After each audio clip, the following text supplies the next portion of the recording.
Yeah. I noticed that I have nothing about you. Oh. But I can introduce Yeah. you. Okay, so hi everyone. My name is Taka. I'm assistant professor at CAS and TMI. It's great to have Dr. Jordan Kemp visit us from Oxford.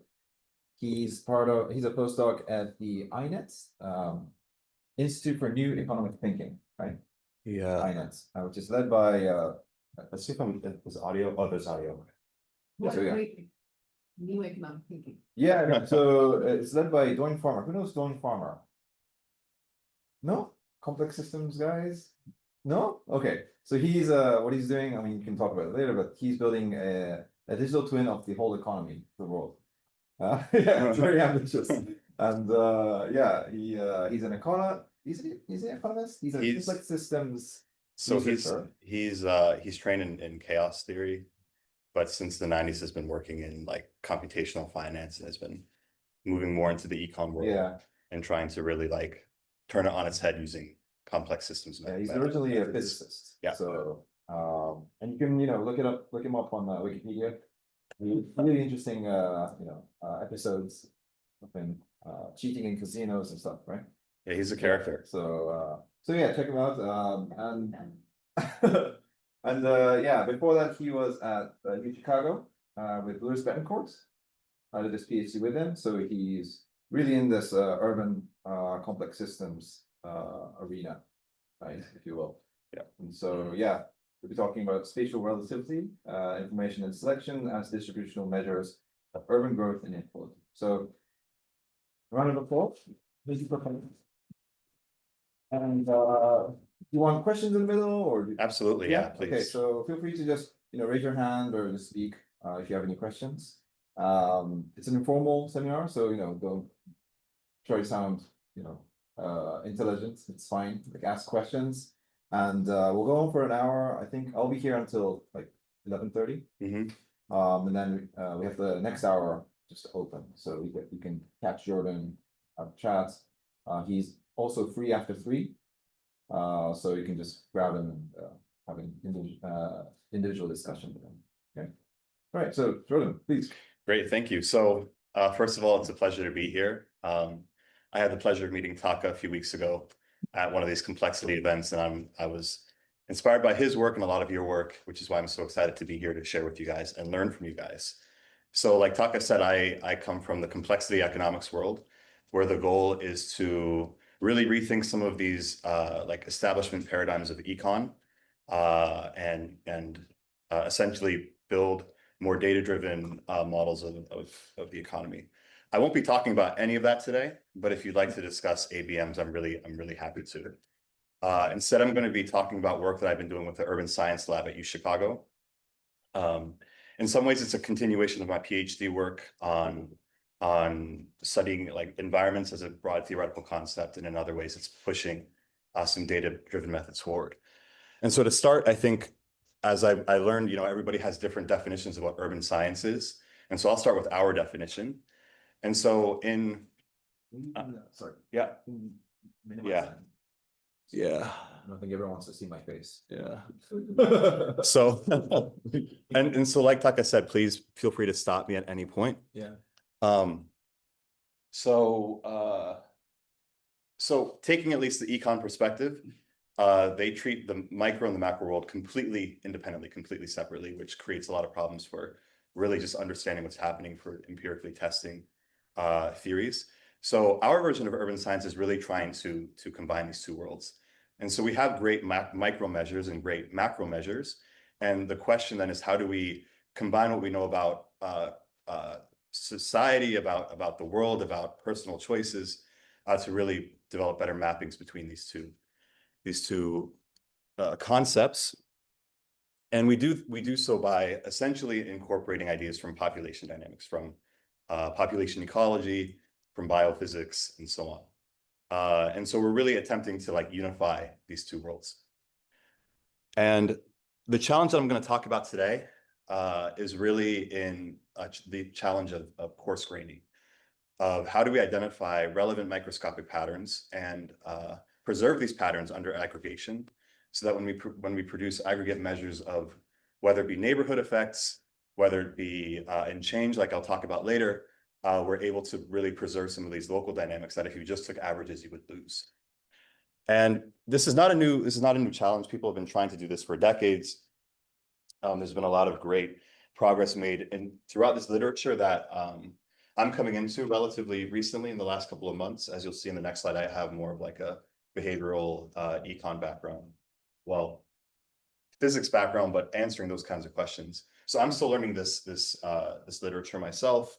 But the patterns that you'll typically find is when we ask these questions about change, these methods either answer these questions by collapsing heterogeneity, by doing these really equilibrium analyses where you are missing a lot of the rich dynamics, or they recognize the dynamics but don't have great theory to describe it mathematically, or they're not considering this nested hierarchical structure that our social systems and our social organizations take.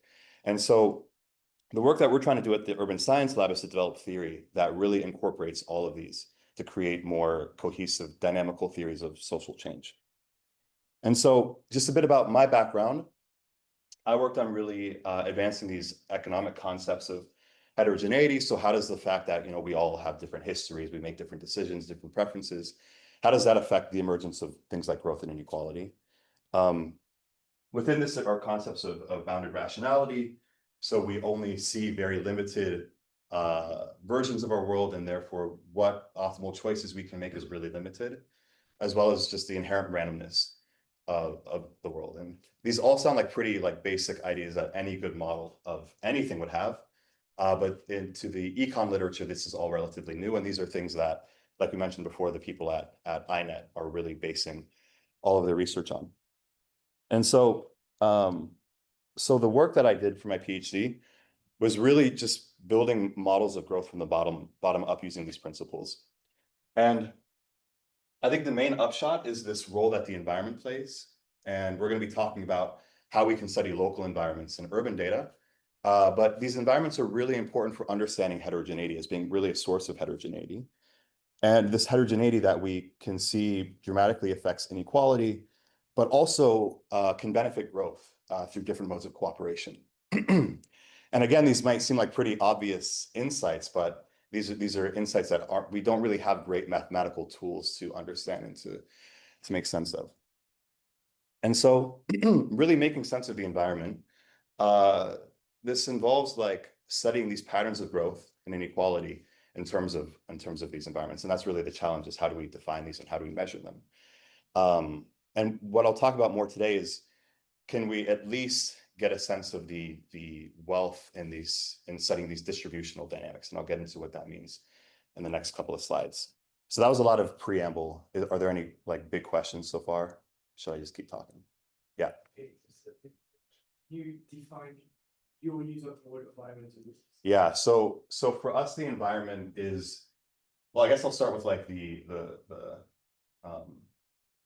yeah. So I mean, every day we make decisions. We're trying to make predictions of our future, right?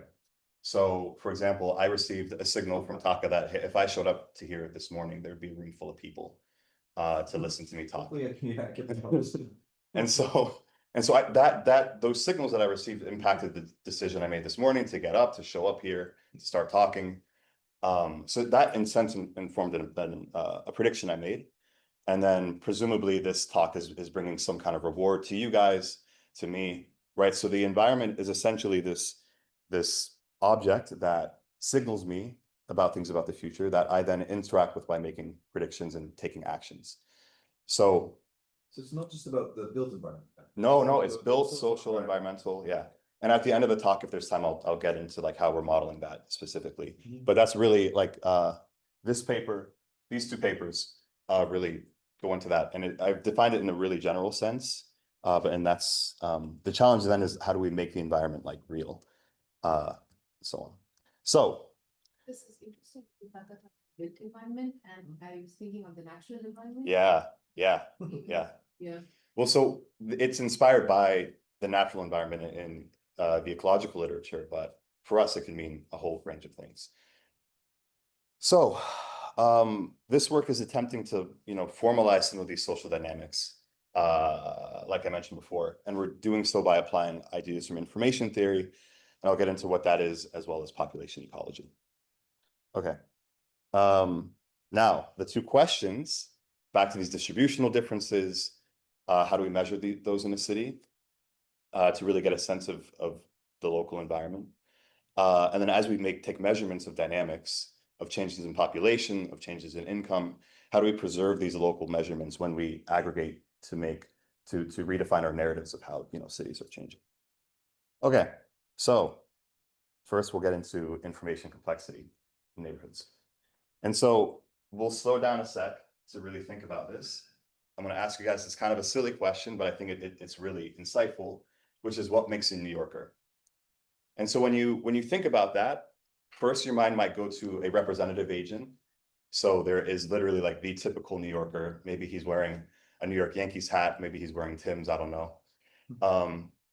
But it could be, you could, instantly think like, oh, this is impossible. New Yorkers are so diverse. There's a whole distribution of what a New Yorker could be. But now let's narrow that down a bit. Now, what's a Brooklynite? What's a Bronxite? Maybe that changes your impression about education, about ethnic identity, definitely where they live physically, where they move throughout the city. And then when I get into even more specifically, like a Lower East Sider or a Ridgewooder, maybe we're thinking more about an immigrant potential, somebody in the immigrant community. The point is, as I'm introducing these essentially spatial identifiers, that's really changing your either representative agent impression or that distribution that you're sampling your impression of that person from. And so what that's saying is that these places encode a lot of that information. And this could be about the population themselves, like what is their education level, what are their demographics, but also environmental conditions.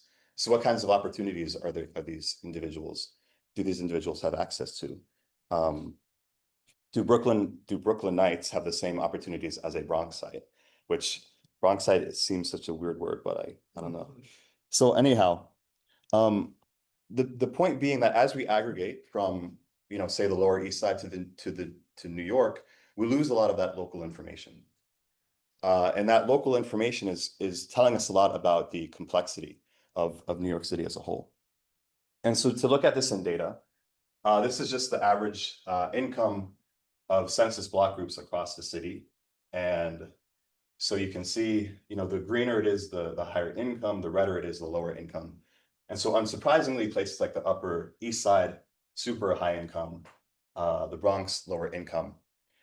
But the important thing to keep in mind when looking at this is that, this is not just some instantaneous snapshot.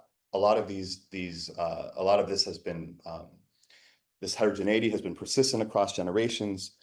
And this is really representing like decades of choice, decades of opportunities, and really, in a sense, an adaptation of these places around particular types of people. Now, if we take a step back and look at the income distribution of the entire city, we see that it obeys a log distribution really, a log normal distribution really well, which is what we would expect from theories of growth and income growth. But when we sample the wealth distribution, the income distribution of these individual neighborhoods, we get something completely different. So for this upper, I believe this was the, which neighborhood was that? This is that Lower East Side neighborhood. It seems pretty economically integrated. This Upper East Side neighborhood skews pretty high income, whereas this Bronx neighborhood skews pretty low income.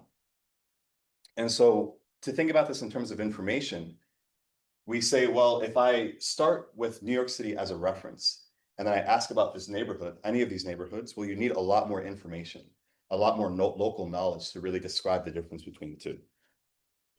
And to represent this mathematically, we have a distribution for the entire city. And to get the distribution for an individual neighborhood, we apply some reweighting of all of the incomes. And so this idea of reweighting a distribution comes from population ecology, where we think about that conditioning as some state of the environment. So say we're talking about a population of antelope, and they're in an environment with a lot of predators, maybe between generations, the phenotype of those antelope after they reproduce is really shaped by whatever those predators are doing. This is mathematically pretty similar, where now we're just conditioning on what we know about that local neighborhood. And so, yeah. What would that be? What kind of variable is? Yeah. that you measure? Yeah, I think this is the challenge of the research is we essentially have here the effect, but we don't, in this work so far, we don't know what the cause is. But I think that the goal right now is to just build this language of environmental selection, essentially. And WLJ is the weights of J within L, right? So neighborhood J within. Just J and L, yeah. So is it like a population proportion within that area? Yep. Yeah. Essentially, yeah. Okay. It's the proportion of people living in L who are J. That's what W. Yeah. So for example, if so WLJ for the $200,000 bracket in the Lower East Side would be 0. Yeah. Yeah. So the number of people in a certain. Yes, normalized. So that if you sum over all of W, you get 1. Okay. Sorry. Yeah. The population of YN was P, so that's the. So the population of YL, Distribution of income. So right now with you. Yes. Income. yes. Yeah, so I talked about all these things of identity and so on. We're compressing it for now into income as a proof of concept. Yeah. Thank you. So if we measure this weighting matrix for the entire city, we see pretty unsurprising results. That the areas that we saw we think of as high income have pretty high income weights, as of low income having low income weights.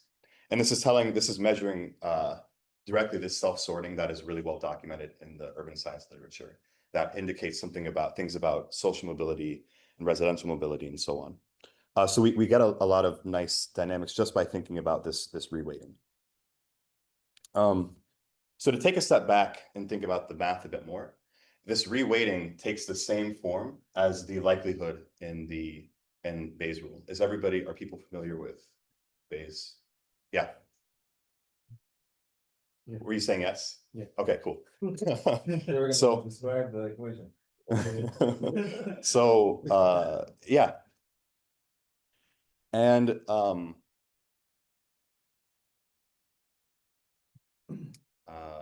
yes, so the likelihood in Bayes' rule, as we know from the ecological literature, this relationship, there's a pretty strong relationship between likelihood and fitness as a way to update a distribution by conditioning essentially on the environment. But this is telling us something about the relationship between the joint distribution and the marginals. And the really nice thing about fitness is when we take the log of that and then we average it across our entire state space, we get an information. And so this is the expectation over the log of W. So we're just taking the log of this and then averaging it. And we get this function called the Kullback-Leibler divergence. And it essentially tells us what is the difference between two distributions. So if I had our distribution of incomes for the city and then for an individual neighborhood, if those two are more or less the same, our DKL will be close to 0. And the more our distribution deviates from that reference distribution, the higher this quantity will be. And so if we look at this measure of divergence across New York City, we see more or less what we would have expected, that some of these these medium income neighborhoods tend to be more representative of the city at large. And this is, again, like a point-wise evaluation of the income distribution. This is not just evaluating the mean. And then some of these higher income neighborhoods, but not all of them, tend to stand out pretty well. Like this Upper East Side neighborhood tends to be very different from the city at large, these Bronx neighborhoods as well. But then some of these Upper West Side neighborhoods tend to have pretty low information despite being relatively high income. So we're starting to see the difference between a distributional analysis and just evaluating the mean. And so in the yeah. previous example that we discussed, if we come back to what is a New Yorker, Yeah, the blue color and the lighter blue color would be more closer to what is a typical New Yorker. exactly. Like how representative are these Right. neighborhoods of the entire city? Where the reds are the outliers. Yes, yes. And in another sense, this scale measure is measuring local complexity rather relative to the city. Like how strongly are these neighborhoods selecting for certain types of individuals? And then which, yeah. Are there any really low income neighborhoods that are also showing a divergence? Oh, yeah, Is it yeah. leaning more towards the low income population? Sorry, The, like the. are you asking if like low the- income neighborhoods have a low divergence? Yeah. When the neighborhoods are as Yeah. as outlines. Yeah. But is it because of a heavy tail distribution where not many people are very wealthy and most are in the lower income bracket? Or is it, if there's at least one neighborhood that's anomalously poor, that may stand out as not as different enough also, right? Yeah, so I mean, a lot of the heavy tail will be suppressed because of the undefined upper bound of the $200,000 bracket. So depending on how that's defined, you will get relatively similar effect depending, no matter whether your income distribution skews really low or really high. So even in the really low, we are seeing anomalies. Yes, but for example, if you just skew a bit low such that your average is like an orange, but distributionally it's not that much different from the bulk distribution or the aggregate distribution, you might not get such bold of a red color. Only in those cases where you really get relatively super high population in the low income bracket. Okay. Yeah. Sorry. I mean, I have maybe a dumb question, but if I remember correctly, the DKL is not a symmetric distance I'll get into function. that. Oh, okay, you will. Oh, So, actually, like- no, I'm not. Sorry. Okay, Yeah. okay, so my Yeah. question, I think is Yeah. quick. At this point, have you determined like statistical significance from the mean, or are you just reporting like the raw values and then you're saying like these guys are very far away? Yeah, yeah. I mean, a lot of this work is really descriptive at this point. Okay. We haven't. So in this paper, we do an analysis where we say, let's essentially just sample every neighborhood from the aggregate distribution of incomes, and you see that the DKL for like the entire city is almost zero, or like close to zero. You could So- do like a bootstrap sample of the income distributions for each Yeah. neighborhood and then get like a 95% confidence interval of the DKL. But then like if you flip the direction. Yeah. Do you get similar results anyway? I mean, I don't really understand the asymmetry, but I do know that it is kind of like asymmetric. Yeah, the asymmetry, it's usually not that much when you have pretty like as you approach the asymptotic limit, Uh-huh. the differences become relatively small. In our case, because each of these distributions are so different, I'm not sure, like It's hard to say. it's hard to say. Okay. Yeah, but you would still get similar results where actually you would get a similar map, but the results would be a lot less interpretable. Okay. Because now your DKL at every point is relative to a completely different distribution. I understand. Yeah, and yeah. Sorry, for somebody who does not understand math at this level, what's the Yeah. difference between a block that's super dark green on the map on the left? Yeah. And white or gray on the map on the right? That's a great question. So being close to like light here means on average, like the average income is essentially middle income. But we're asking like, what's that one, the value of that one mean? So that's just 1 point. On the right side, if we're taking two distributions and we're looking at every point, what's the difference? Between, the high income and high income, middle, low and low. So it's really asking along the distribution, how different are we? And then we're averaging that. For each census tract. For each block group. For each block. Yeah. So if we take this distribution as being like the representative New York, we're asking how different is this neighborhood from that representative, which is very different from how, like, what's the difference in mean incomes between a neighborhood. Is it like how different is it from representative or how different it is from an average New York? This is exactly the thing to be thinking about. Yeah. Not different from the average New Yorker, because that would just be comparing means. Okay. If we're taking, I don't know if I can explain this in a different way. Is it like comparing histograms? Well, yeah, It's comparing two histograms, yeah. distribution. Yeah. How much they overlap, that's what you're. Okay. How is the distribution of that neighborhood compared to the whole distribution of income of whole of New York? Cool. Yeah. And so a distribution that has that is disproportionately low income versus one that's disproportionately high income. If we ask the difference between those two distributions, we get some really high number. But you're getting to a point here of why information theoretic methods aren't typically adopted, and that's because it's not, the number you get isn't as interpretable as like what is the difference in incomes. Yeah. And this is telling us something that we should expect, that most representative neighborhoods are relatively middle income.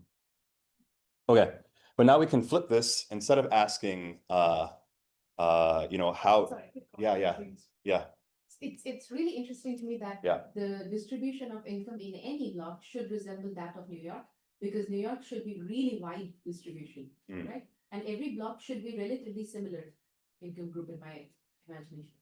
So isn't every block more or less the same income bracket because they could afford to live there? So, if your assumptions are coming from like empirical observations, yes, because like this is how cities exist, Yes. right? But there's nothing about if we took like a completely agnostic view of how cities should be, any deviation from totally well mixed is telling us something about the population structure, about the neighborhood structure. And so the goal of this work is to uncover how strong are those local effects. And so Also, if I may connect back to my comment, in Yeah. that case, the identical would be 0 log DKL. which we Exactly. don't have. exactly. So it's deviating somewhat, but not Yeah. so much. Yeah. Okay. Why did you choose block groups? Have you also experimented with like bigger aggregation? Yeah, I think the goal is to show the full heterogeneity. As you aggregate, the magnitudes of your DKL will converge to 0, because you're getting them as you aggregate. You're making your samples more and more representative of the whole city. So I'll show you some later how we perform this aggregation. But say we aggregated to the level of boroughs. Now we're just comparing Brooklyn to New York City. If we go up one level, then we're comparing New York City to itself. So, but it'd be really interesting to see, as a function of scale, right? Like how is this complexity converging to 0? So that's a great question. Anybody else? Great. Okay. But there's a balance, right? You also don't want to run these analysis at the household level, even if you have the data, because it does not Yes, discuss that's a great point. So that we get to a point now where we're just counting people, and there is no Right, yeah. yeah. Yeah, So- I'm just thinking because I know data is also available at the block level. Mhm. So what's the conscious, like? Yeah, I think there's some challenge in defining like what is an intuitive scale of information. We haven't done work to answering this question. But I think what's more informative is under aggregation, how are these quantities scaling, which could be future work. I love your use of the term intuitive scale. Yeah, yeah. It comes up all the time. So there's a lot of slides to get through. So yeah. So we can flip the script a bit and ask, instead of how incomes are sorted by neighborhood, we ask how are neighborhoods sorted by income, but how are incomes sorted across neighborhood. So really just like flipping the order of the averaging of this DKL. And so this is telling us, well, how well are incomes sorting relative to the city at large. And so we see essentially the lower your value is, the more diffuse that income bracket is across the city. And so again, like this should be pretty intuitive. Wealthy people are what's the word? Clustered. Thank you. They're pretty clustered. So they are not, well diffused across the city, as are people in the low income bracket, whereas in the middle income bracket, they are pretty well. And this is representing, of course, differences in residential mobility. Whereas we know, like, this is by choice. This may or may not be by choice. So this is to say that by using this information theoretic approach, we can retrieve some pretty important benchmark results. And then if we also ask, now we have this DKL of neighborhoods and of incomes, in a sense, if we put them together by averaging over everything, we can get a representative amount of information for an entire city. So what is the information complexity on average across the whole city? We can look at this across cities in the US, which we do in this paper, and then we can ask how this changes over time. And so what we notice is between 2015 and 2020, the average amount of information complexity of the city is increasing. Which is important because that means now that our cities are becoming more complex by measuring like how distributed incomes are across neighborhoods. Okay. So, and then of course, this has implications for the emergence of inequality, which we talk about in the paper, but I won't really get into here. But this is great. So far we've explored how information provides us really nice temporal snapshots of complexity in cities. And we can see that complexity is increasing.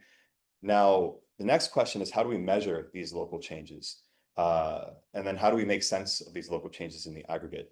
Particularly, can we measure the selection effects in real time? Cool. So now I'm going to stop talking about New York City and I'm going to start talking about Chicago. And the reason why would make sense in a bit. But now we're instead of thinking about just incomes in a particular year, we're now thinking about income changes, so the growth rate in incomes, as well as the growth rate in population. And so you guys, of course, would know that if we were to ask, what is the growth rate of incomes of population, this would be incredibly heterogeneous across the city, which is what we observe here. So these are population growth rates. In Chicago, the population is growing mostly along the lake, is shrinking inland pretty strongly. And this is at the tract level now, I believe.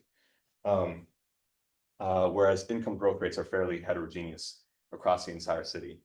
We have this other figure that I don't show here where it's the growth rate compared to the countywide average. So you can see who's growing relatively relative to the average. And what you'll find is that incomes are growing most quickly around here, up here, and then slowing down here as well as here. But when you show this, when we don't have great ways to like aggregate all of this rich dynamics, both in terms of local correlations, but also relationships between the two, because we know so much of income change can come from just migration and so on. So how do we make sense of this highly dynamic process that's unfolding? How do we summarize these dynamics of heterogeneity? And so to do so, we're going to borrow from the ecology literature because population change is what ecologists have been thinking about for essentially the last century. So if I have some trait in a population that's changing, while that population itself is growing or shrinking, how do we make sense of that? So I'm going to show you how the ecologists do it. And so we have some quantity, the log income, and we're taking the change. We're taking the change of the average of that log income over time. So the way the ecologists do this is they say, okay, if I have a group, if I have like a population that has some population counts, what's the income at some initial time step? And then what's the average income at some final time step times whatever the new population amount is. So this should be an I. I apologize if it's a typo. IT prime. Yep. Yeah. So time step T prime minus time step T, and we're just asking how have the incomes changed, but also how the populations changed. And so we can rewrite this average in a different way, in an equation called the price equation, and this is a really important name. And what this rearrangement has done has said, well, we can think about the average change in terms of we can think about the change in the average in terms of the average change across the population. We call this a transmission, plus this statistical effect of essentially where are people moving, how are our populations changing relatively? Where the really important quantity we're now considering is this W. This W, ecologists call a fitness. It's supposed to measure like the reproductive success of your population, but it's really measuring relative to some average, some population average, is your population growing or shrinking? And so to put this in terms of natural selection, if you have some trait, if there's some trait distribution across your population, like say, I don't know, say like arm length or something, for your population to be adapting, to be growing the length of the arm, you would need whatever organisms have longer arms to grow more, or to reproduce more than the average. So that trait is relatively becoming more populous across your population. Does this make sense, this idea of fitness? This is pretty important. Anybody? Okay, good. So what's G there? G, so that's some larger group. So you're averaging over your group, Okay. your group growth rate. Yeah. Group Group of subpopulations. Sure. So to put this in the context of a city, G could be the city of Chicago. I could be our community areas. And so we're just averaging to the level of the city. So gamma P of G is the growth, average growth. Yeah. Aggregate growth of income, low income Yeah. in Chicago. Yeah, exactly. Yeah. Okay. So this is really, the selection effect is measuring the effects of population reassortment yeah. So this is one way of aggregating. We can also aggregate in this way that comes from the capital reallocation literature, where now we're taking we are averaging our growth rates, but weighing by the income at a certain time. And when we do this disaggregation, now the selection effect is measuring how is the income of a place changing relative to the average. And so to put these two side by side, this is really asking, how is your population responding to your quantity, where for us it's income. So are people moving to high income areas or low income areas? Are they leaving either? And then this is how are incomes responding to themselves. So are your high income areas becoming even higher income, or are they decreasing in income, and vice versa? So this average is just telling us trait times weight, where our weight is our population, our trait is our income growth rate. And this would be trait times rate, where it's our trait being this income, how much is it growing in different areas relatively. So does this make sense? Okay. So, and just to give some examples, for this price equation, this trait times rate, trait times weight, where are people moving to? Higher income areas, lower income areas, and so on. And to think about it intuitively, well, if people are moving into high income areas, there's sort of this fixating effect of that area's income. Its influence on the overall population is increasing, whereas if people are moving into lower income areas, you would have this sort of transitional, this rebalancing of people along lines of income. And we can do a similar kind of like mental mapping for this income selection, where are the higher income places becoming even higher income, or do we see a reversal in where our incomes are balanced spatially across our city? Okay, so that's a lot of technical details. I think the really important thing that I want you guys to walk away from this talk with is the idea that this definition of the price equation is recursive. So I'm going to hide this for now, but if we're taking an expectation over growth rates, which is essentially what we see on the left side here.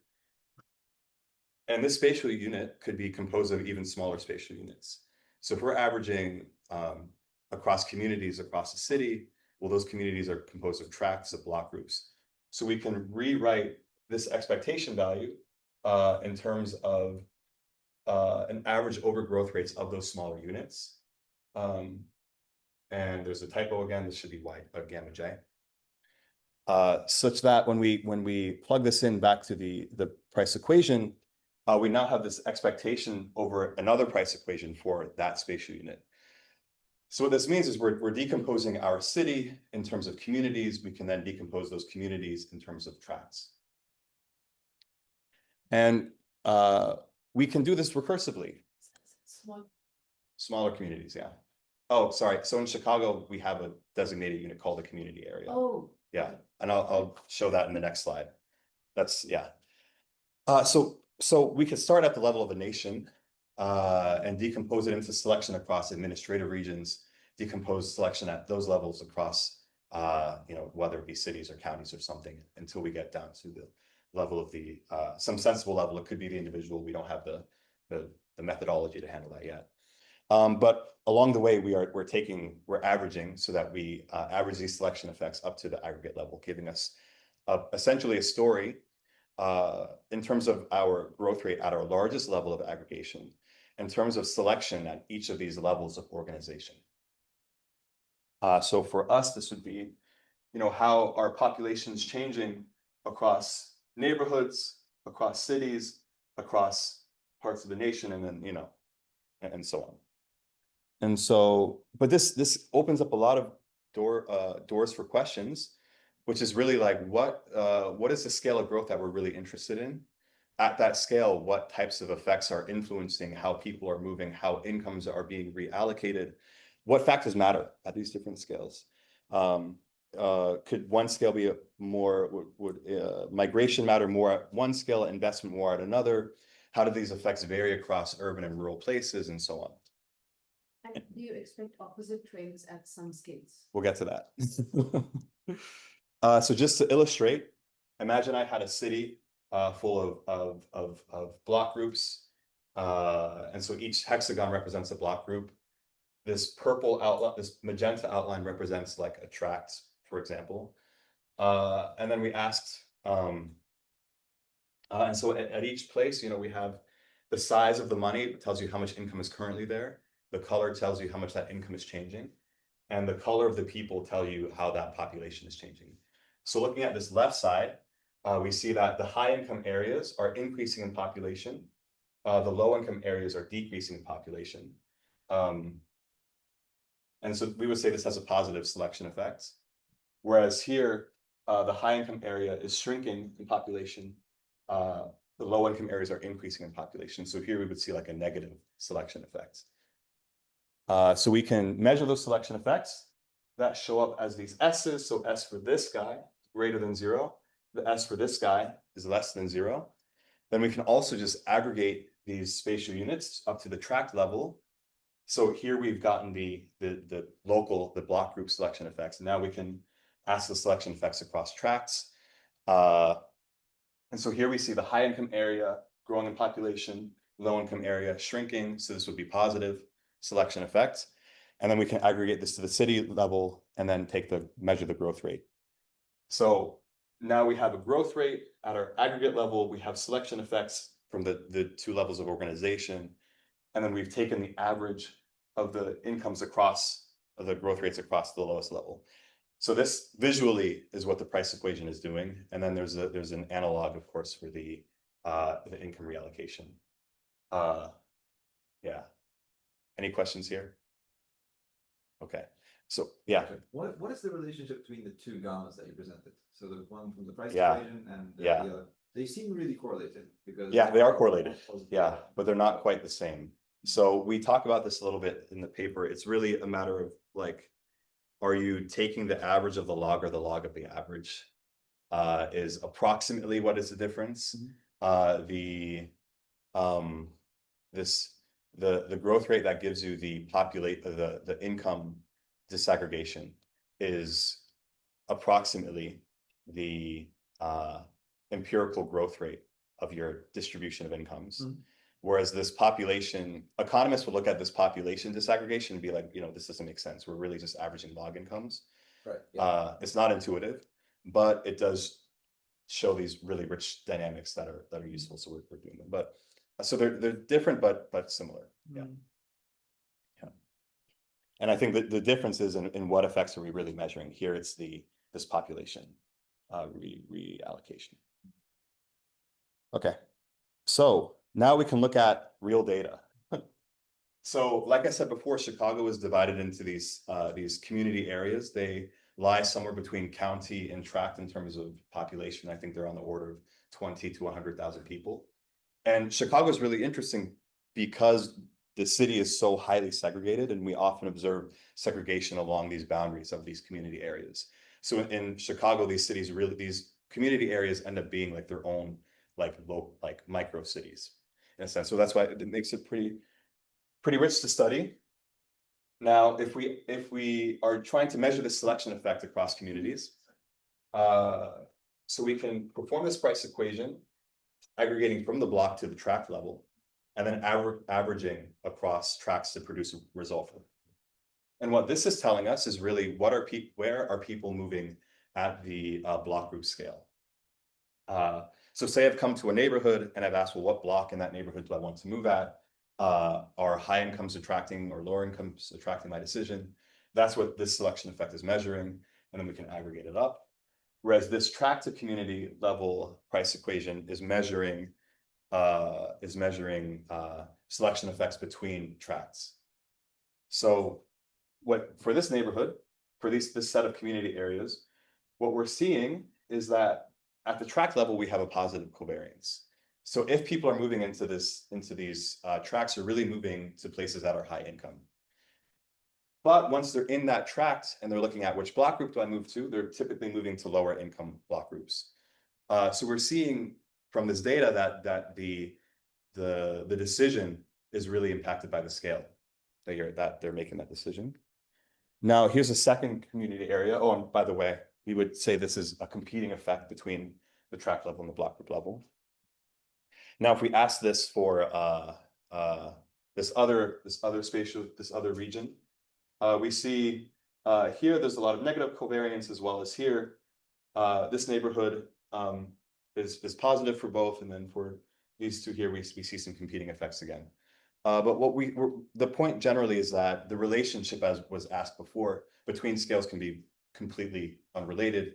They can be complementing or competing. And I'm starting to run out of time, so I will speed up a little bit. And then we can essentially do this for different neighborhoods and different regions and see different effects. Now, once we have all of this selection data, and we then go and compare it to data on the change in population. So this data here is the population growth rate for each of these communities. This is the aggregate selection effects within that neighborhood. We start to unveil like a narrative of change within the city. So for example, along the lake, like I mentioned earlier, we see large population gains. And we see broadly across the lake that those selection effects are negative. So generally people along the lake are moving into where properties or where prevailing incomes are lower. As we move in, then the story becomes pretty complex. We have some areas that are decreasing in population, some that are stagnant, some that are close to zero, but maybe positive or negative.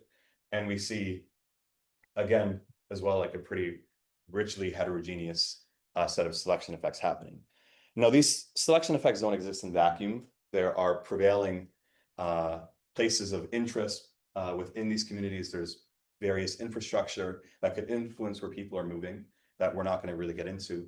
But the point is, we can start using this information. We can start to really build narratives of urban change by comparing, what are the local conditions, what are the selection effects we observe, and how do these play off of each other. And so this is where the direction of where I'd like this work to go. Furthermore, we can look at the distribution of these selection effects across the city at these two scales of organization. We see pretty nice statistical behavior. These are student T distributions, so really fat tail normal distributions. So why are the tails so long? Why do we have this skew? This is suggesting some nonlinear relationship, spatial relationship, which is what we would expect if we're thinking about spillovers and so on. Okay. Lastly, I'll just mention that, not lastly, but we're getting close to the end. These income selection effects, so really how are incomes diffusing across the city? Intuitively, we would think in places where high incomes are growing more quickly, spatial inequality would be increasing, and vice versa, where low incomes are growing more quickly, we would see a reduction in spatial inequality. So this plot is really just plotting those selection effects versus the change in Gini. And so we see there's a nice signal that there's a relationship between this selection and emerging inequality.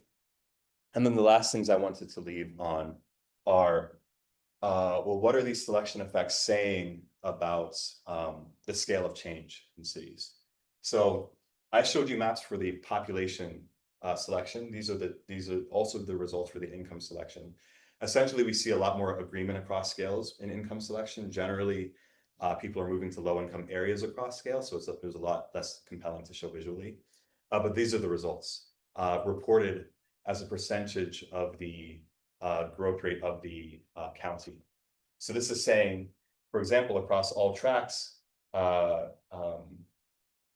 selection effects are 15% as strong as changes in the income across the entire city. But we see if we measure these selection effects at progressively higher scales, the selection becomes more positive. So why is that happening? We don't really know yet. As well as for the population selection. But I think this is something different to take from this is that there's a scale at which the magnitude of the effect is the strongest. And what I'm really interested in is what does this say about how we are perceiving, how we are interacting, and how we are changing the city. So I told you in Chicago, we care a lot about these community areas. The selection at community areas shows up in this column as community to county. And so we see that the selection effects are strongest there, as in incomes are influencing where people move the most on the level of communities, as opposed to within tracts in a community or block groups within a tract. And so this is saying something about how people are making this decision to move. And so what does this mean then for the proper scale of analysis of urban change? I would expect that for a city like New York, where we have this added layer of boroughs, maybe we'd see a stronger selection effect there, depending on, do people care more about what borough they live in versus what community within a borough they live? Whereas a city like Los Angeles, where you have much wider spatial heterogeneity, your city is much more spread out. How do these physical differences affect how we perceive and move and interact with the city? So this problem for the urban planning people is related to the modifiable area unit problem, which really asks how does what we measure depend on the scale at which we measure it, and with what boundaries we take that measurement. And so I think this method is giving us a really nice way to make an assessment of the scale. As I mentioned before, understanding how these selection effects relate to policy decisions on prevailing infrastructure, locations, and so on. So I think there's a lot of rich research to be done in understanding how these quantities all relate. And then also, I've defined this method as, trait times rate and trait times weight. Well, we can change the trait. It doesn't have to just be incomes. It could be population. It could be productivity. So we have this data set on productivity distributions in Europe. It could be infrastructure, growth rates, infrastructure distribution. So there's a lot of different ways, a lot of different data you can test this on and measure these selection effects in. Okay, so we're just about out of time. I have one bonus set of slides about really understanding and identifying environments quantitatively. Do we want to see that quick? Are we pretty? Yeah, I'm seeing some nods. Okay. You want to take questions? Yeah, any questions? Yeah, I just talked a lot. Yeah. Yeah. Like what do we hear since then? Has that increased or decreased the complexity with remote work? I imagine it was a little bit, people were tended to move to rural environments at the with return to office. Is that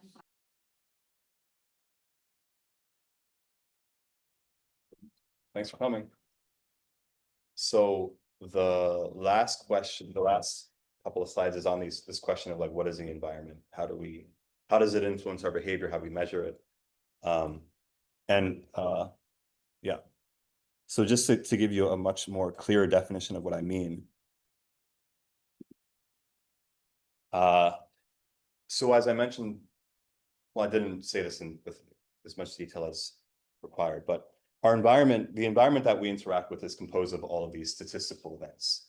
For the purpose of making sense of it as a decision maker, we separate them into signals that that tell us things about what's going to happen. And then events, things that we're interested in making predictions on that we want to make decisions towards. And so this decision model is set up such that the environment, physical, social, natural, sends us signals. We take those up, we make those observations. We have our own set of beliefs about how those signals predict the environment. And we have our resources that that we are making decisions towards maximizing, essentially. And so we make decisions by allocating those resources. So I've allocated that time and energy to be here, as well as you guys. Thank you very much. And then if we make proper predictions, our environment gives us rewards towards those allocations. And Sorry, what was this again? S is a signal. Signal, okay. So it could be communication, it could Okay. be a weather report, it could, Okay. could be a lot of different things. And, of course we love information. So the upshot is that the growth rate on these resources that you're allocating is going to be a function of features of the environment. In the optimals and optimally, it is features of the environment. And so this first term is really a comment about like how good is your model of the environment. So the more predictive signals you have, the more predictable the environment is, the more growth you're going to experience. And then the second term is really how poorly calibrated is your model relative to the environment. So say I'm receiving really great weather reports. So in principle, I have high information, but I'm making terrible decisions based off of those weather reports. I would experience a really strong penalty. And if I'm a farmer, I might do poorly, not last long.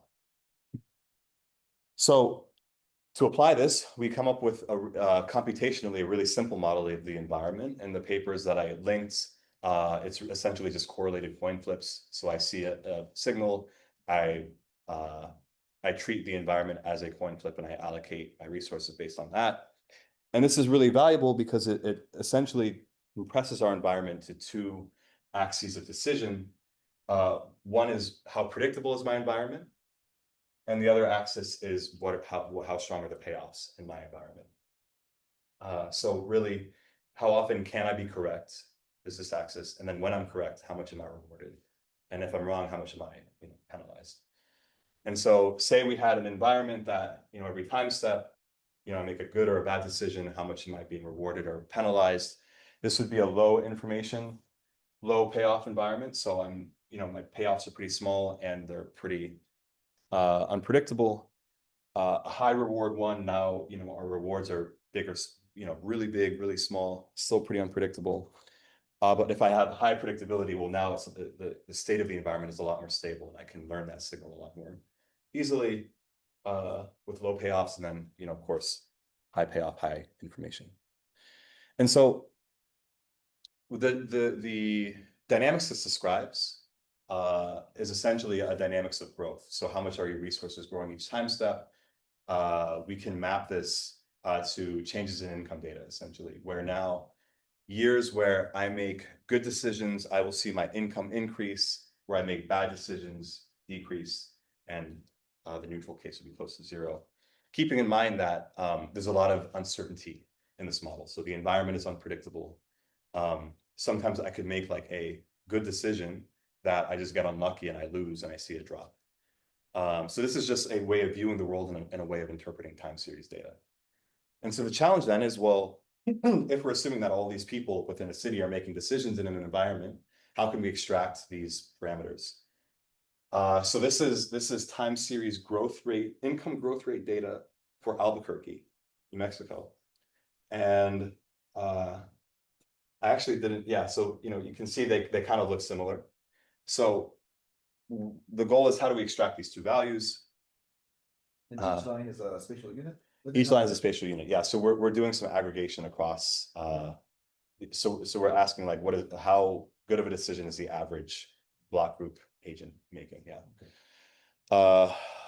And so we can fit P essentially by asking, what's the probability that incomes have gone up? So we histogram our growth rate data for a year, and we essentially count. Or we can do some more fancy like Bayesian estimation where we infer P from this distribution of events. Either way, we essentially get a frequency of winning, a frequency of losing. That's our P. And then once we've done, then we can ask, how is P in an environment changing over time in the environment of the city? So for Albuquerque, we see pre-COVID, our environment was relatively stable. So on average, people's incomes were increasing year over year. And then there's a sudden shift during COVID. And since then, it's been pretty volatile. What we're working on right now is given that measurement of P, can we fit a reward function to this time series data, which we're having a little less success with at the moment. But the goal then is to get the parameters of this environment and then run this like decision-making dynamic to see what we can learn about essentially income mobility within this environment beyond just what the data might suggest. And then the goal of this research would then to identify other features of the environment that could make this model more descriptive of that local place. And that's essentially what we're thinking about right now. So, How do you estimate E from the E? data? E was, No, that's a allocation. great, yeah, so that's a good question. We are averaging, so in the math of this, we average over E and S's. So we really just have income fluctuations. And then we are inferring the statistics of E and S from those income fluctuations. And in that case, E is, what's a decision that I can make?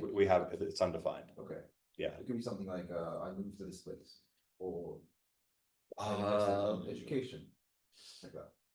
So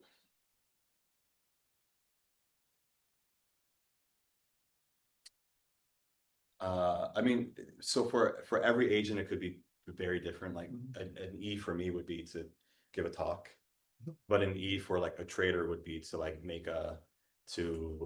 predict some rising market demand. An E for someone who works in sanitation would be to successfully map routes out. So we're averaging over very heterogeneous signal and event environments, which is why the data is so heterogeneous. When you simulate just like a coin flip, you see essentially two types of, you see where the wins are, you see where the losses are because they're the same magnitude.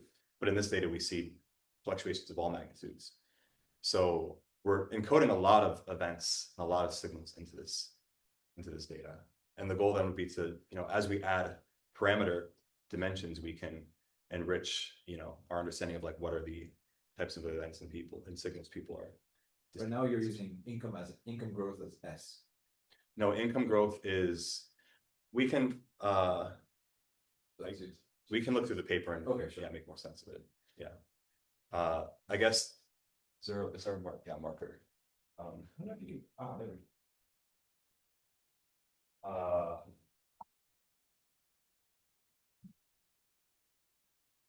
So like gamma.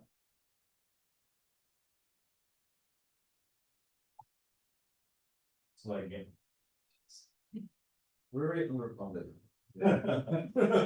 Okay, so like gamma is the information, which is an average.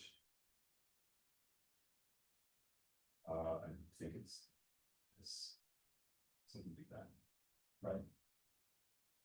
We assume that P of E S is a coin flip model. So it would be this is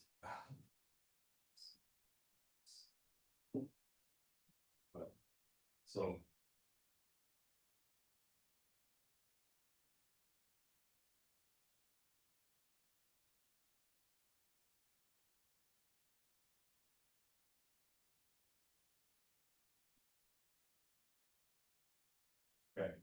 So that's an X. So you're averaging over the log of your decision times the reward. Optimally, your decision is proportional to the environment. So, yeah, and then your reward is, we assume what's called fair odds, where what you are rewarded is related to the distribution of them. So we could put anything here. When we pick other reward distributions, you still get an information-theoretic quantity, but it won't be clean mutual information. So for point of demonstration, we pick this. We assume the environment is some kind of categorical distribution. I don't remember how to write it out analytically, so just imagine like coin flip. And then the growth rate you get.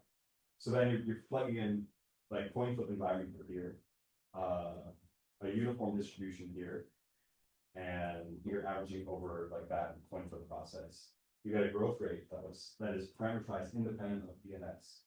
It is just log L plus B log X plus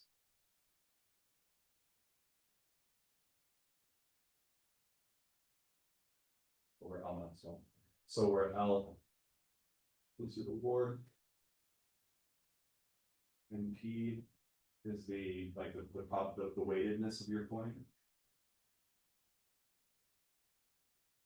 and X is your estimation of P. So in this sense, your growth rate is now parameterized in terms of features of the environment and the feature of your decision-making process. So it's not, we've averaged over the state space of the environment. But you were using income growth rate as. Yeah. So we plug this. So I skipped a step, which is like you set up your or So you're using income as the variable for your environment. no, income is the resources that the agent is allocated. Okay. Yeah. So that's the average state of the individuals. That is the average fluctuation in their resources or in their incomes after they've made a decision. Okay. So because this growth rate gets plugged into like some stochastic growth process, so which this class of models is used to study income dynamics and wealth dynamics. But the equation is usually taken form. E to the gamma t plus some noise. So every time step, your income or your wealth is growing or shrinking with some stochastic fluctuation. What we're saying is that, and they usually just fit that growth rate to data. Right. And fit that volatility to the data. We're saying that growth rate comes from some decision-making process in your environment. And then the features of that growth are described by the features of their environment. And then here we're trying to extract those features from the time series on incomes, which to do so we need the fluctuations, which is that data there.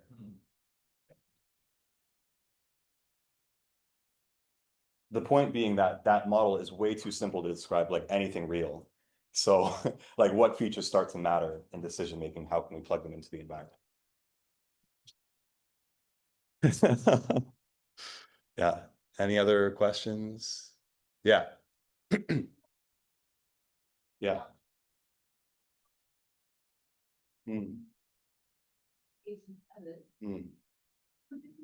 The predictability also vary with the spatial size of the environment. So Exactly. going back to your previous talk, Yeah. like bringing this bonus. Previous talk. Yeah. There were 3 talks. Yeah. Yeah. Yeah. The signal coming from the environment. Yeah. Five street. Yeah. Yeah. So I guess like to connect this back to the other research, like if we can treat every block group as an environment, but that is nested in a larger environment. we don't have the mechanisms to describe that nesting, but in principle, they should be. So maybe not that it's explicitly scale dependent, but that every scale has a different decision function. Maybe that's heterogeneous across, maybe for these, for the Upper East Side, it's a completely different function from the Bronx. Yeah. So the goal would be to like, maybe we can't start with like what are each of these neighborhoods decision models, but at least maybe come up with ones that are informed by, we look at this neighborhood, everybody's rich, this neighborhood, everybody's not rich. So context, thank you, exactly. Yeah.